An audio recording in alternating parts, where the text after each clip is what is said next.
All right, welcome to Hoops Tonight, presented by FanDuel here at The Volume. Happy Sunday, everybody. I hope all of you had a great weekend.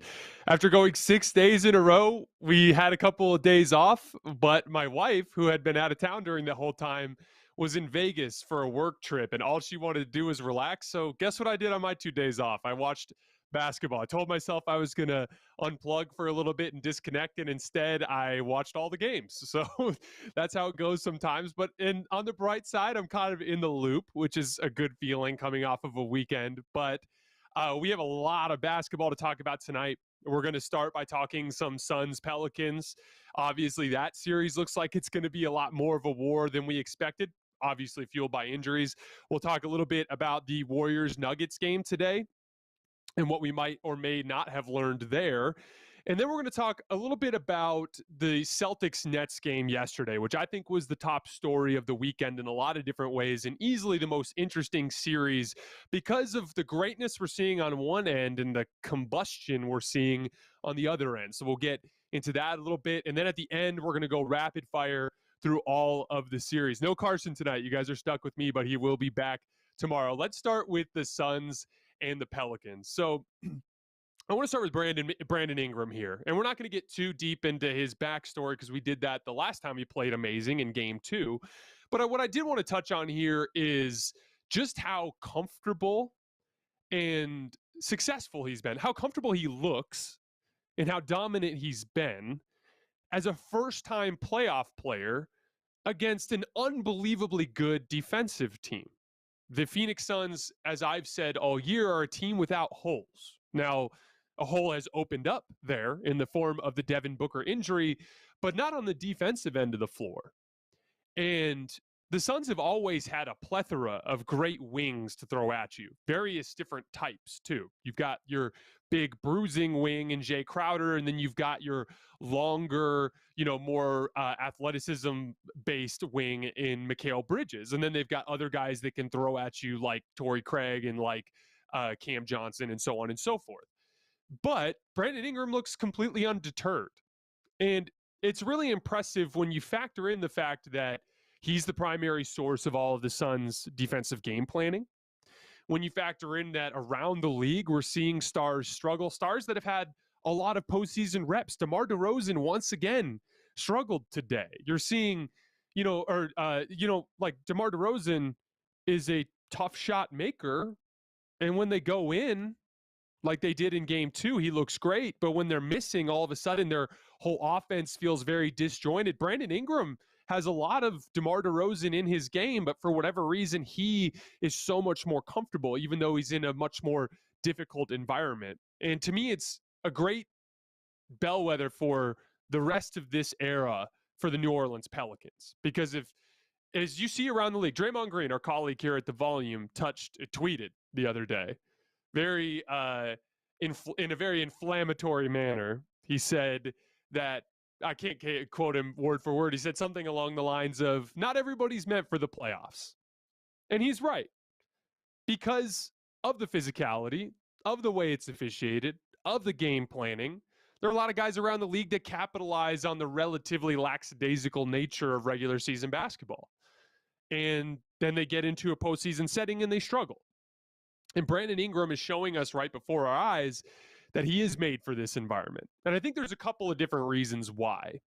I talk a lot about versatility, especially when we talk about James Harden, right? And the ability to attack a defense in a bunch of different ways is the key to not becoming solvable in a postseason series. And that's what I love about Brandon Ingram's game. He's got an isolation game, like a triple threat face-up game. He can attack you with a live dribble. He's got all of the dribble combinations. He can do isolation moves from anywhere on the floor. He can attack you out of the low post, out of the high post. He can pass out of pick and roll. He can score out of pick and roll. He can pass out of isolation help. He can do just about everything that you need from an offensive fulcrum. And as a result, he has all these different angles that he can go to. This was his third straight efficient 30-point playoff game, and I think you're going to see a lot more of that from Brandon Ingram as the years go by.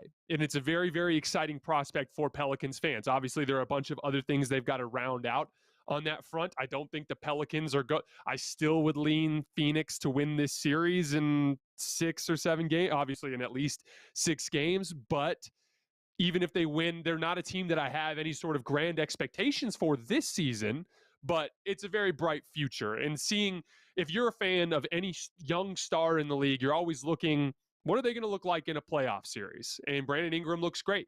You're looking at Ja Morant, for instance, and he's struggling a little bit, particularly on the defensive end of the floor. You're seeing Ja Morant get utterly attacked intentionally almost every time by Minnesota. That's a concern. That's something that, and we'll talk about that at a later point this week, but that's an example of a glaring flaw that if you're a Memphis fan, you kind of have to bake into everything that you plan. And as a fan of the Grizzlies, is Ja Morant looks like he's going to be attacked often on the defensive end of the floor in the playoffs. Same thing's happening to Trae Young right now. Brandon Ingram looks like a bona fide two-way star that looks comfortable and successful in the playoffs. Great sign for the Pelicans. I thought an interesting element of this particular game was the job that Herb Jones did on CP3. Obviously, you saw them jawing at each other a lot. You know, CP3, this is the theme of this series now. You know, I talked a lot about how Devin Booker and Chris Paul kind of together amount to what a superstar brings to the table. You have Chris Paul's playmaking. So if you're playing an overly aggressive defense, he's kind of the perfect guy to put the ball in his hands because he's going to be able to consistently make you pay. We're going to talk about this a lot later tonight with the Celtics, like in the Nets. There's only like 4 guys in the entire league that can consistently make guys pay out of these overly aggressive defenses, and Chris Paul's one of them. So having that guy, huge asset. Then we look at Devin Booker, and he gives you that same extreme high-level, 3-level scoring that you're seeing from like Brandon Ingram, for instance. And the two of those guys together, Chris Paul and Devin Booker, bring to the table what you would expect to get from a bona fide top 10 player in the NBA. But then one of them goes down. Now with Devin Booker out, that scoring option is not there.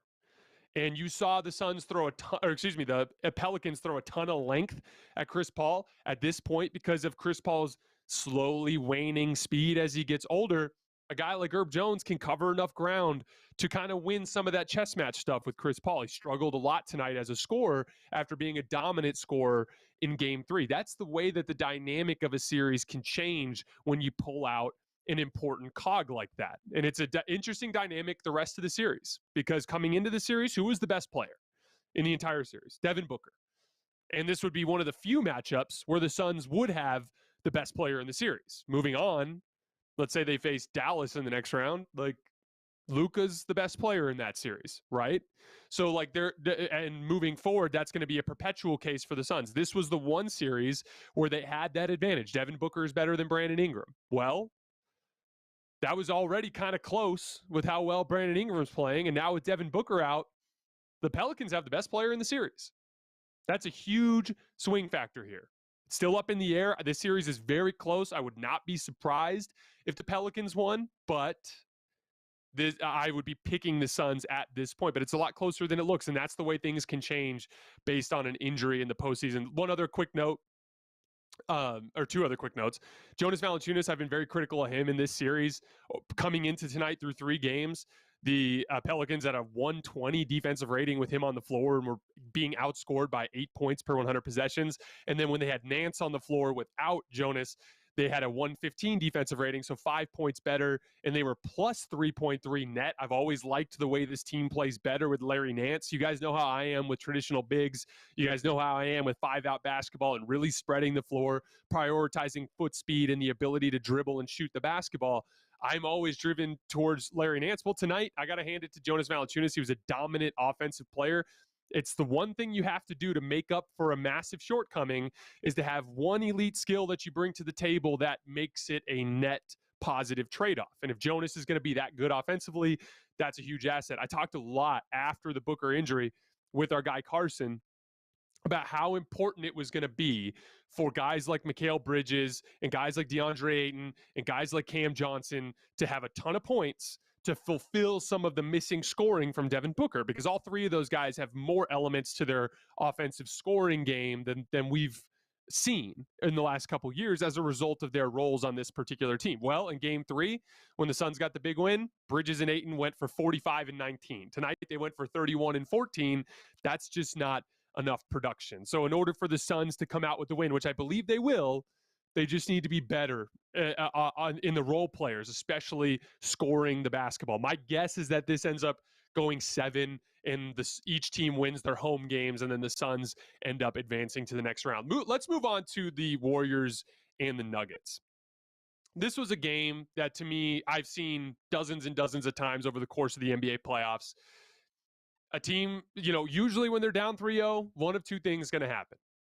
They're either going to be thinking about Cancun, for lack of a better term, and be willing to wave the white flag just because it's not worth it, or a team will show fight. And usually when they show fight in that down 3-0 situation, they win. And the reason why is because it's, in terms of human nature, there is no game in a playoff series that a favorite's going to bring less effort than in an up 3-0 game on the road with a chance to close out a team. That is just, again, you can't fight that. That's just human nature. And I thought the Golden State guards, even though I've been very complimentary of them, of their defense, Steph and Clay in particular, they're great defensive players over the course of their careers because of their commitment. Not great.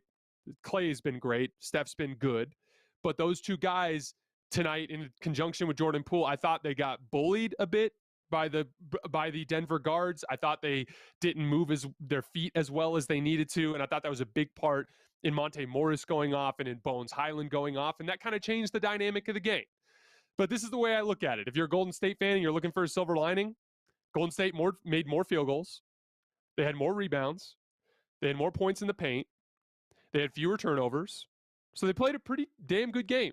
With Draymond Green on the floor, they were plus 18. And they blew it in the handful of minutes that Draymond was off the floor, which is kind of the downside of this matchup. We talk a lot about Golden State's lack of interior presence. And you've seen a little bit of that over the course of the last 2 games with Draymond starting to give a little bit of ground to Jokic. Defended him extraordinarily well in the first 2 games.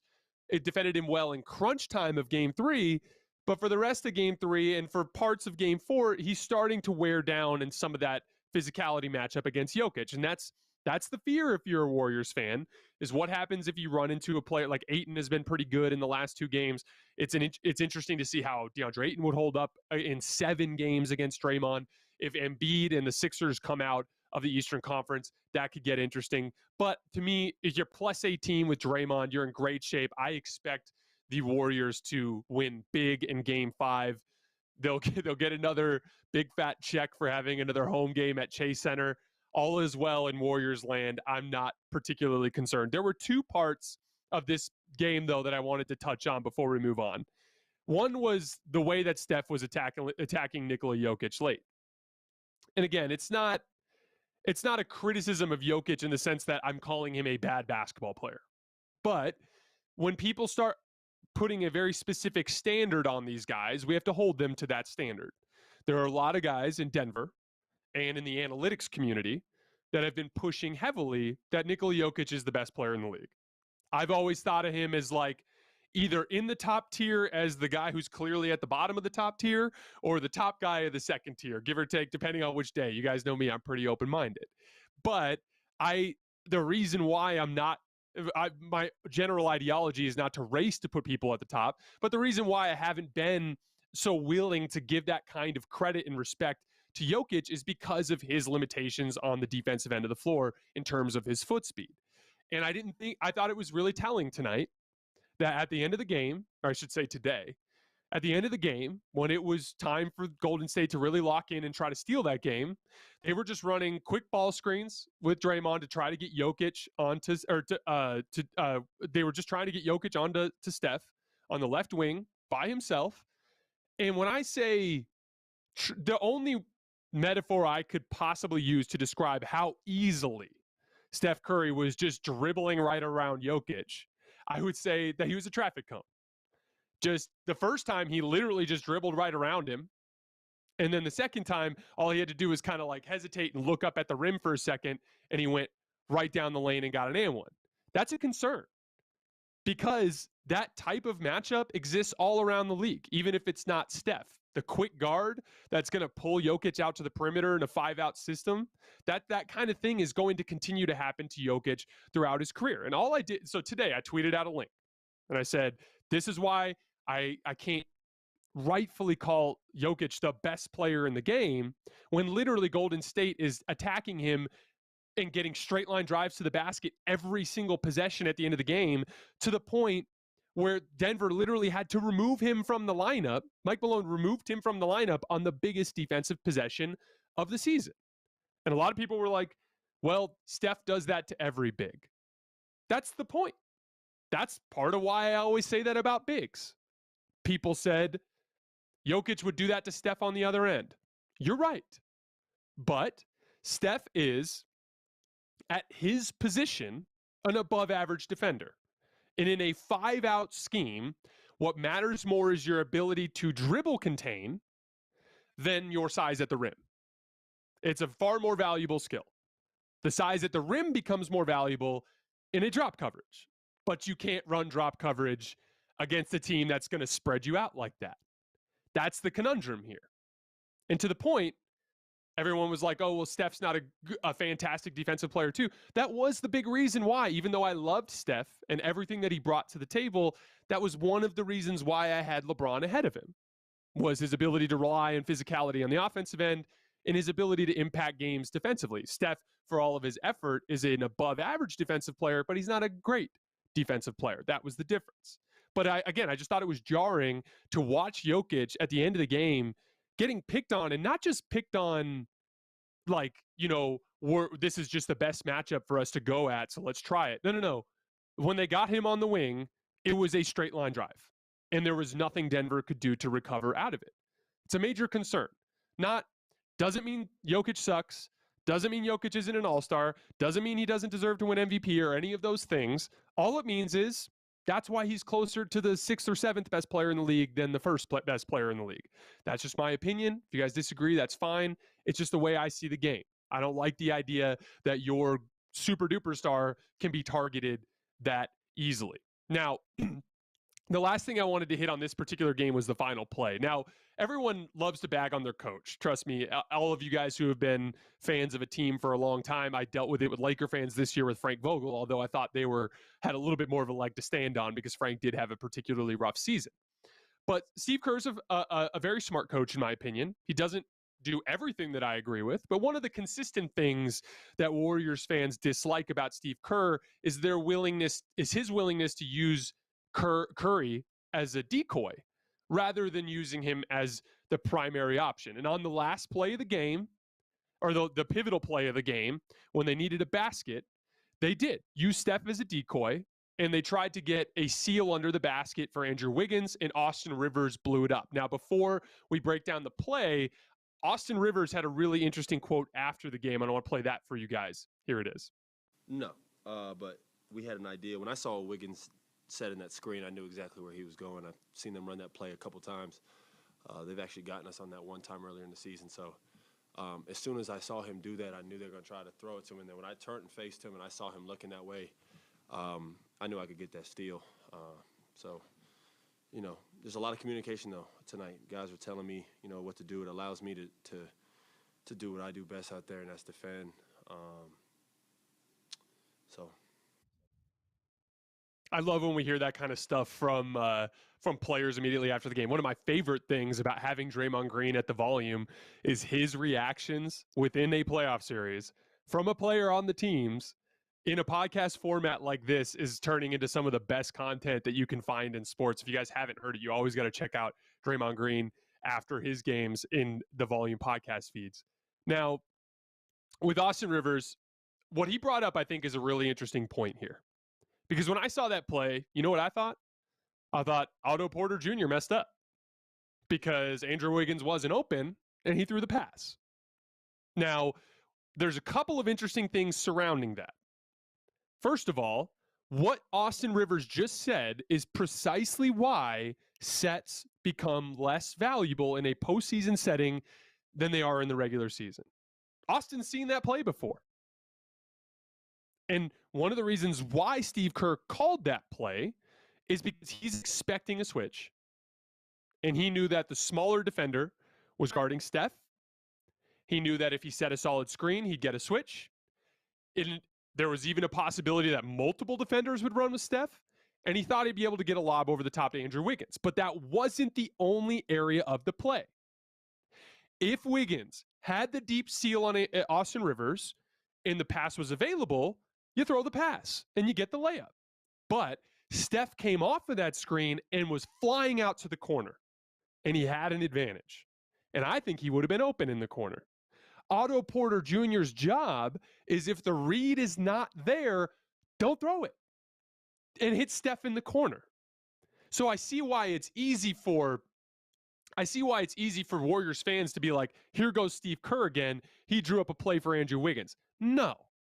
He drew up a play that had multiple reads, one of which was hit Andrew Wiggins if he has an advantage because they're overplaying Steph, and he gets a small guy pinned on him. That read wasn't open. There was another part of the play, Steph coming out to the corner. That was the guy Otto Porter Jr. was supposed to hit. And again, and all the Warriors fans are like, why didn't they just throw it into Steph Curry and let him go to work? Here's something else that might have happened. Steph Curry might have ran out to half court and grabbed the ball. And he would have either been doubled at half court, or if he dribbled up the floor, as soon as he got to an area of score, they would have doubled him. Or if he called for a ball screen, they would have doubled him. And the ball would have ended up in someone else's hands. And if that person then suddenly becomes in the exact same position Otto Porter Jr. was in. If he makes the right read out of a 4-on-3, everything is great. If he makes the bad read out of the 4-on-3, the play falls apart. The play call wasn't the issue. Steve Kerr wasn't the issue. Otto Porter Jr. just made a bad read. And then just like Austin Rivers said, and this is the last thing I'll say about it, these guys scout a lot. If you run a set once and it works on them, they remember it.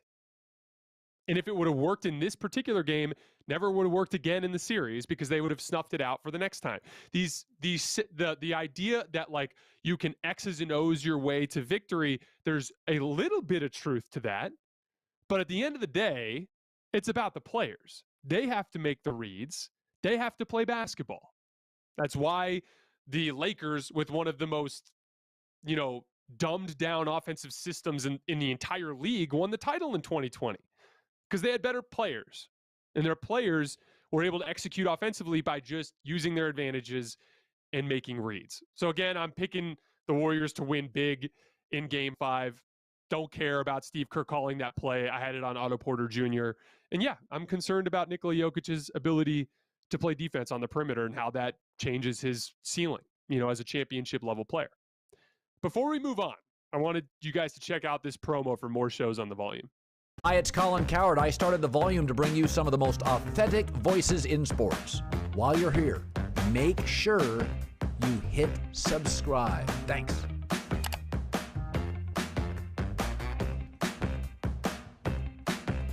Let's move on to the Nets falling down 3-0 to the Celtics last night. Like I said in the video that I released right after the game, I wasn't shocked because I saw something in Game 2 that forced me to change my outlook on a lot of different things in this playoff run. The night before, Devin Booker had strained his hamstring. And then in that particular game, I saw the Celtics in the second half hit a level of defense that I've never actually seen before in my time watching the game of basketball. There was a complete inability of the Nets to generate even remotely decent quality shots. Even when KD and Kyrie were getting to their spots, Boston was doing such an incredible job of crowding them that you could tell they weren't comfortable. And it's been one of the most interesting parts of this particular series. Boston is showing flashes of a level of defense that I haven't seen in my time watching basketball over the course of the last decade and a half. There are a couple of teams that have come close. I'm talking like the 2019 Raptors or like the 2020 Lakers. There are examples of really, really good defenses over the course of the last few years, but each of them had weaknesses in one way or another. The Lakers were not good at defending on the perimeter at the point of attack. They actually gave up a lot of straight line drives. They were just great at rotating out of it. The Toronto Raptors had some size and quickness issues. They played Fred VanVleet and Kyle Lowry in large bursts together, or they'd play Marc Gasol, a guy who was good in drop coverage and good at protecting the rim, but not very mobile, not good at covering ground. So when you got him in space, he had some issues, and there were cases to be made that the Raptors were better with Serge Ibaka at the center position. This Celtics defense is completely and utterly devoid of weaknesses. And what's crazy is they bring in pieces off the bench that even slide well into that same scheme and that same quality of defense that you get out of the core five guys. And it's been really interesting because KD and Kyrie, there's a lot of people that are focused on them in particular in how this series has gone. And I get it. That's kind of the way that basketball is discussed. Everyone's, especially on Twitter, it's kind of like everyone's on a side. Are you on the pro KD side or the anti KD side? Are you on the pro Kyrie side and the anti Kyrie side? But it's interesting because to me, this has been so much more about great Celtics defense than it has been about bad Nets offense. And I think we need to remember to give that credit to Boston because it's very, very important as we look forward to these next few series. One of the most interesting dynamics of this particular series is even though Boston is throwing the kitchen sink at trying to stop Kevin Durant and Kyrie, we've broken it down in detail on the show. Multiple defenders every time there's a dribble drive.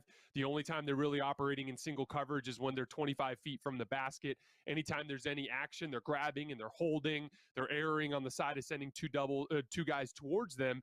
They're facing incredibly aggressive defensive coverages, but Boston is doing such an incredible job rotating out of it on the back end.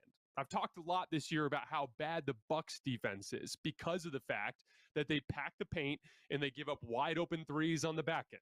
The Bucks during the regular season gave up more than 20 wide open threes per game on the back end of their defense. Well, in this playoff run through 3 games, they're giving up 20 wide open threes on the back end.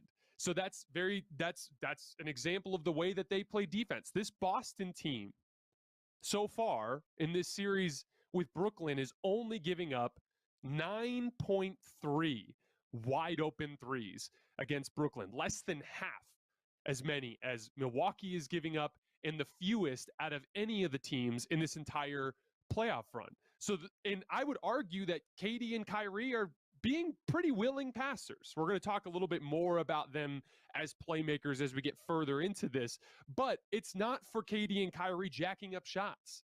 In the last 2 games combined, KD and Kyrie combined have only taken 58 shots, which means they're averaging each of them are averaging less than 15 shots per game. They are not out there gunning. The Boston defense is getting the ball out of their hands, and Brooklyn has good offensive players, guys like Seth Curry, guys like Patty Mills, guys like Andre Drummond, who's a pretty skilled center, right? There are good offensive players on the floor for Brooklyn working in a lot of 4-on-3 scenarios, and they're not getting anything on the back end. And that's why I keep saying, like, what caused me to have to change my outlook on this entire playoff run, part of it was the Suns. Devin Booker's hamstring is pulled. That's a significant change in the dynamic of the Western Conference playoffs. We've talked about that in detail. But in addition to that, I have seen something from Boston that I haven't seen from certainly any other team in this Eastern Conference playoff field, but I would argue that I haven't seen this from any team in recent NBA history. They are touching a level of defense that we are not accustomed to seeing, and we have to adjust our expectations moving forward because of that. Jason Tatum blocked Kevin Durant again on a pull-up jump shot yesterday. It originally got called a foul, but on the replay, I thought it was clean. I thought he got the ball first. And we just don't see that very often. A huge part of that is because of how dominant Boston's team defense is, Tatum is given the leeway to crowd Kevin Durant more. And because he's crowding Kevin Durant more, Kevin Durant is playing with the body underneath him more than he's used to. And Jason Tatum has the length to get to the top of KD's shot. It is this unbelievable team, organism that Boston has working on defense, and it's flummoxed one of the best offenses in the league this year. So in second halves this season, think third and fourth quarter, when KD and Kyrie are on the floor together. In the regular season, those guys averaged 124.8 points per 100 possessions. In the second halves against Boston in this series, they're only scoring 102.6. So in addition to everything that they're doing, they're starting to wear them down physically and cause problems as the series and as the games are progressing. If you guys remember back in March, when Boston really was first starting to catch their stride, we did a bunch of stuff on them on our show. And I had some concerns at the time. Tatum and Brown weren't shooting particularly well. Obviously, you were worried about Boston potentially as a half-court offense. But there were a couple of very specific things that I pointed to. And it was after Boston went into Brooklyn and beat the Nets in a very, very exciting game. And in that game, I couldn't help but notice that Tatum kept working down and getting Seth Curry on switches. And when he was getting Seth Curry on those switches, he was getting great looks and scoring. And then Brooklyn had to start doubling, and then Boston was getting wide open shots out of it. Meanwhile, down on the other end of the floor, Boston was running a lineup of Al Horford and Robert Williams with Jason Tatum and Jaylen Brown and Marcus Smart. And there were a handful of possessions where KD scored, particularly in switches against Al Horford, tough mid-range pull-up jump shots, but he wasn't getting good shots. And it was like, here I'm attacking Jason Tatum on a very highly contested pull-up three. Here's Robert Williams coming up on a switch and contesting KD on a three that he nearly blocks. You were seeing KD was trying to pick from a bunch of really difficult defensive matchups, and Jason Tatum was picking from significantly easier defensive matchups. And after that game, I did a video breakdown on this very specific thing, and I said that the defense for Boston was able to buy Jason Tatum a margin for error that would allow him to potentially outplay Kevin Durant, and he has in this series. And to his credit, because I didn't see it coming. I thought KD would be the swing factor in this series, and he hasn't played well. We'll talk a little bit more about that here in a minute. But so let's look at this playmaking thing, because there's been a lot of grave dancing going on, which we'll talk about a little bit more in just a second. But a lot of people that are doing the grave dancing on KD and Kyrie and the Nets are pointing at them as playmakers. And I get that, because that's not a strength of theirs. I've talked about this a lot on the show. It's a skill that I personally value a lot. That's why I've always been drawn to guys like LeBron and guys like Luka Doncic. I think it's an extremely valuable playoff skill. But people are forgetting just how rare it is. I think there's only 4 guys in the league that I would call like true dominant playmakers as perimeter initiators. Luka Doncic, LeBron James, Nikola Jokic, and Chris Paul. Those are the only 4 that consistently make reads that thrive in that environment going against defenses like Boston that are overly aggressive. And don't get me wrong, I've watched every one of these games twice in this series, and there have been a lot of missed reads. There have been opportunities where KD and Kyrie have missed open guys. But the same could be said for, like I said, every other player in the league, with exception of that select 4. Now, that's what makes them so great, is they never miss those reads. Guys like Luka, guys like LeBron, Jokic, and CP3, they are obsessive, and they are programmed in a way that they never miss those reads. And that's what makes it very difficult to play very aggressive defense against them. But the flip side of that is none of those guys are as good in isolation scoring as KD and Kyrie are. It's just a different archetype of player. You're giving some and you're getting some. Obviously, if I swap LeBron James into the series, Boston's probably not as aggressive. And LeBron's going to face a lot more single coverage because Boston's going to be scared to double a passer as great as LeBron.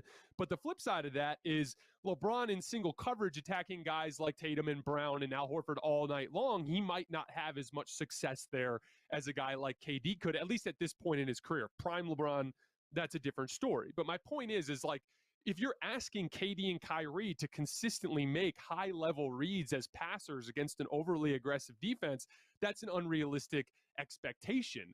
That's not their strength. And if they were capable of that very specific skill, they probably wouldn't be as good in other areas of the game. From what I can tell in this series, KD is being a willing passer.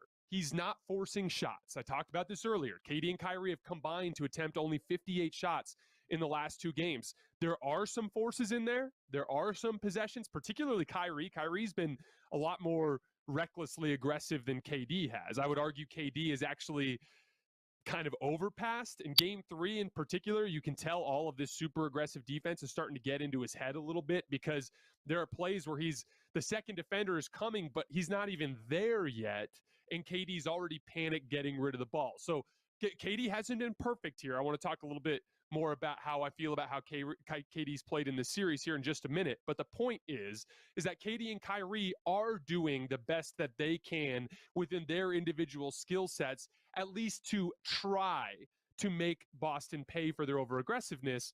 It's just they're not the type of players that are built to thrive against that specific type of defense, which brings me to Giannis, because Milwaukee took a 3-1 lead yesterday, and with Boston being up 3-0, that's probably what we're headed towards. We're probably headed towards Milwaukee versus Boston. And the truth of the matter is, Giannis is also not a fantastic playmaker. Got into an argument with some Bucks fans today. Is he better than KD? They both average right around 6 assists per game. It kind of depends on who you ask. I think KD's a better passer than Giannis, but it's not some big difference, right? Both of them are just your typical guys that are capable of making reads on occasion, but they're not dominant playmakers. Giannis is going to have very similar problems. Now, there are differences. Giannis is going to be able to thrive in the physicality. If Boston tries to hold him and grab him off the ball, he's going to win that type of matchup. There are going to be a lot of like dunks and offensive rebound putbacks and things like that from Giannis that are his unbeatable high-level skill that he brings to the table that Boston will not be able to match up with. But the flip side of that is he doesn't have any of the pull-up jump shooting game that guys like Kyrie and KD have. Now, Kyrie and KD have been atrocious as pull-up jump shooters in this series, which is a credit to Boston's defense. But my point is that Giannis is going to be in some similar predicaments. He's also going to get doubled on the catch a lot. They're going to test his handle. They're going to see if he can really dribble the basketball as well as he thinks he can. They're going to test his ability to make reads. They're going to send multiple bodies to him, and he's going to have to make the same reads that KD and Kyrie have been asked to make, and I don't know if he's going to be able to make them. Giannis fans seem supremely confident. And this is your big opportunity. Chris Middleton's out. You're not going to have a high-level, 3-level scorer that you can throw the ball to as like an outlet or a release valve for you in these settings. A lot is going to be on Giannis as a half-court creator in this series. My prediction is that he will also struggle, just like KD did, and my prediction is Milwaukee will lose. If he goes in there and he dominates that series, that's when I have to have a wake-up call about just how good Giannis is. I just don't think that's going to happen. I think the other outcome is far more likely. Now, with Brooklyn, this is where we're going to get to the grave dancing here, because it's been an absolute party over the course of the last day and a half with everybody and their brother talking about how bad this Brooklyn experience has been. And it has, for a lot of reasons. Should KD have partnered with Kyrie, a very, very finicky person who's not very reliable and isn't exactly a guy that you can count on in a lot of different ways? Yeah, I disagree with that strategy. Was Steve Nash the right coach for the job? Maybe not. Was it worth it to sell to go after James Harden, knowing everything that was wrong with him? Yeah, probably not. But they did fine in the trade on the back end, right? There are some moves there that I disagree with. Moves on the periphery, going after really old guys like LaMarcus Aldridge and Paul Millsap and Blake Griffin. Yeah, those are moves that I disagree with. But at the same time, let's be honest about what they have going forward. They've got Ben Simmons coming back. I'm not surprised that he's not going to play in game 4. Just doesn't make sense to risk his back under the circumstances, right? I've got Joe Harris coming back. 6'5", mobile shooter who is an okay defensive player, significantly improved offensive player over a bunch of the options that they've had to play in this series. And then Ben Simmons gives you some of that physical presence that they were lacking in this series. So that's a massive influx of talent coming into this next season. And again, Kyrie and KD are aging, but they're not old yet. So you can probably expect that KD and Kyrie are going to be mostly KD and Kyrie next year. Not to mention, if there's no vaccine mandate, as long as as long as Kyrie doesn't just disappear without telling everybody for a month, chances are they won't be a 7 seed. Chances are they'll be a higher seed. They'll have more talent. Is Brooklyn going to win the title next year? I don't know. They're not going to be favored. So it's not like a question of like, oh, just wait for Brooklyn next year. They're going to run everybody over. All I'm saying is don't dance on their grave just yet. They have moves to make. They have talent coming into the fold. They're going to be good. A lot of people did this with the 2019 Lakers. Oh, LeBron's bringing wine to the bench. Oh, LeBron's getting blocked on game winners. LeBron looks washed. And then they were holding the trophy the next year because they made some savvy moves in the offseason, brought in a superstar player in Anthony Davis, and a lot of things changed. So don't write off Brooklyn just yet. So let's move on to KD. I have always hated this about the way that we talk about NBA players, and it's a very very Twitter fueled dynamic with a lot less focus on what's actually happening on the court and a lot more opportunistic slander. And we had today on TNT, Charles Barkley give a perfect example of what I'm talking about with his comments on KD. I want to show you guys this clip first, and then I will respond to it. Let me tell you something. I don't want to badmouth the dude, but I see you guys always talk about that championship stuff. I try to tell y'all, all these bus riders, they don't mean nothing to me. If you ain't driving the bus, don't walk around and talk about you're a champion. If you riding the bus, I don't want to hear it. Come on, Shaq, tell them. All these guys walk around with these championship rings. Hey, y'all bus riders. But let me tell you something. Row, Chuck. When you're the bus driver and you got all that pressure where you have to play well or you're going to get the blame, that's a different animal. That literally sounds like a tweet from a faceless account underneath like something random that KD would tweet in the middle of the summer. That's the kind of discourse that we're getting surrounding this. And it's disappointing to me on a bunch of different levels. First of all, throw some credit to Boston. How many times, like KD is as rounded and confident and experienced a superstar as you have in this league, and they have literally cut him off at the knees in this series. Give some credit to Boston.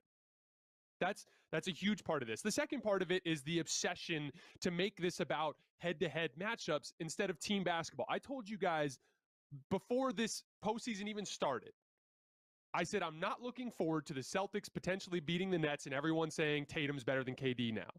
And the reason why I said that is because I knew this would happen, because this is how we respond to this sort of thing. I try to be consistent with this kind of stuff. In 2017 and 2018, I thought LeBron James was the best basketball player in the world by a comfortable margin. He had just firmly demonstrated it against Steph Curry in 2016. And then this is what happened. The 73-win Warriors that just went to 7 games with LeBron, requiring a game-winning pull-up jump shot from Kyrie Irving and a monster, amazing block from LeBron James to get the trophy. After that game, Kevin Durant signed with the Golden State Warriors.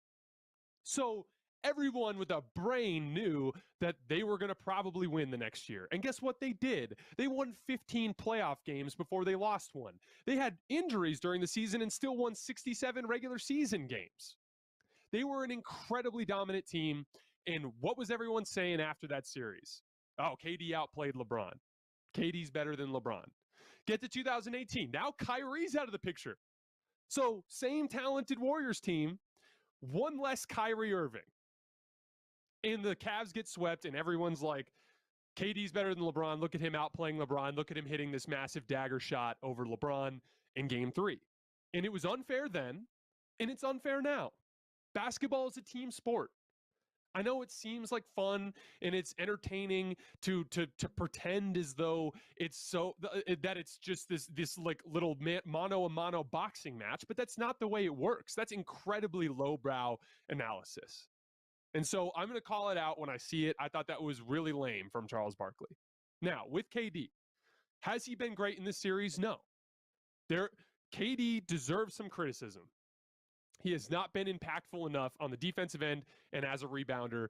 That could have been a swing factor in this series. I have to criticize him for that. Throughout his entire career, he's always put that as less important than some of the scoring areas of his game. I believe had he embraced that throughout his career, we'd probably be having a different conversation about Kevin Durant potentially being the greatest basketball player ever right now. That's something I've consistently criticized him for. His inability to handle physicality has been a problem in this series. Has not been a problem at almost any other point in his career. Not since like the Memphis Grizzlies in 2013 or whatever have we seen a team really disrupt KD with physicality. But in this series, it's been a problem. He's been worn down off the ball. When he gets to his shots, he's missing shots he normally makes, and I believe that's a huge part of that. He has struggled with Jason Tatum in isolation defense because of the physicality and his ability to press up on KD and his inability to thrive in that physical environment. That's fair criticism. Also, he has not made enough high-level reads. We talked about that in detail earlier in this segment. He needs to be able to make a defense pay for being that aggressive. That's all fair criticism. KD did not play good enough in this series. That is fair. But he could have played way better, and they still would have lost. That's how good this Boston team is. Kevin Durant could have exerted more in the physical areas of the game of defense, and they still would have lost. Kevin Durant could have made more of these pull-up jump shots, and they still would have lost. It just would have been in 5 or 6 games instead of in 4. And so what I'm saying is, like, if you want to get on there and you want to show clips and talk about KD missing reads, I'm right there with you. That's fair criticism. Let's do it. But this lame 30,000 feet, his rings are frauds, he's not a real champion, he sucks at all this stuff, you know, that to me is just really, really lame analysis. And I would hope that at some point we would be better than that. And most importantly, if I swapped LeBron and KD in this series, and LeBron ran all of these possessions that KD is running, would it have looked different? Potentially, meaning like Boston probably doesn't help as much. Boston's probably less aggressive. Boston probably tries to turn LeBron into a scorer, but I still think Brooklyn loses. Why? Because Boston is one of the best defenses I've ever seen, and they're the better team in this series. So let's just, if you want to be critical of KD, that's fine. Let's just at least keep it, you know, fair, if that makes sense. Hi, it's Colin Cowherd. I started The Volume to bring you some of the most authentic voices in sports. While you're here, make sure you hit subscribe. Thanks.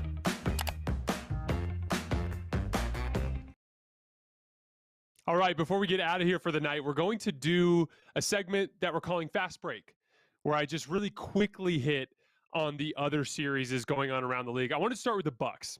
I thought it was really, really interesting in Game 3, the way they went with Bobby Portis in for Chris Middleton. That going with 3 bigs was kind of the textbook Mike Budenholzer, we're going to double down on protecting the paint. Now, for this particular matchup, it's genius because the Bulls don't know how to generate quality threes. I've talked about this a lot over the course of the last couple of months. The Bulls were dead last in the league in three-pointers attempted per game. And so are you shocked that they could only make 18 total threes in their 2 home games? I'm not shocked. That's kind of the whole point of this matchup. Milwaukee's greatest defensive weakness also happens to be Chicago's greatest offensive weakness.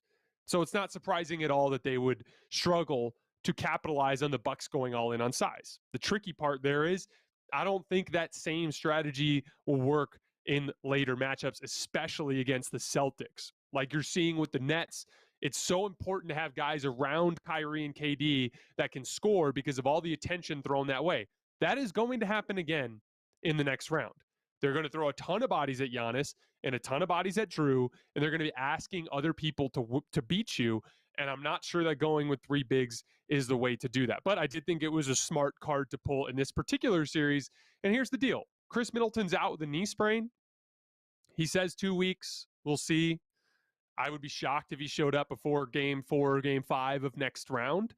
But you needed to win this series. Chicago stole Game 2. It was very much still kind of up in doubt at that point. You had to do something. I thought it was a smart adjustment for this particular series. I'm just really curious to see, like we talked about earlier, how they deal with the Celtics. Moving on to the Heat. You know, I had a bunch of Heat fans comment recently about how we haven't talked enough about the Heat.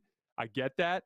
In my defense, this Atlanta Hawks team, in my opinion, is by far the most uninteresting team in this field. There are like 15 good teams and the Atlanta Hawks in here. Sorry if you're a Hawks fan listening. That's just the reality of this situation. Jim Jackson, who does an amazing job doing color commentary. He was the color commentator for this particular game, and he made a comment. He said, "This is like watching a professional team playing a college team."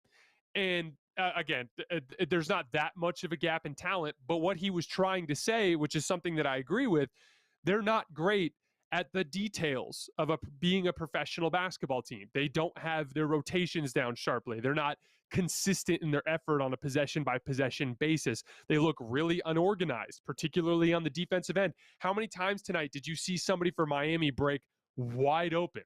When the other series around the league, you don't see as many wide open players. The Hawks have only held Miami below 25 points in a quarter twice in this series, and they lost both of those quarters.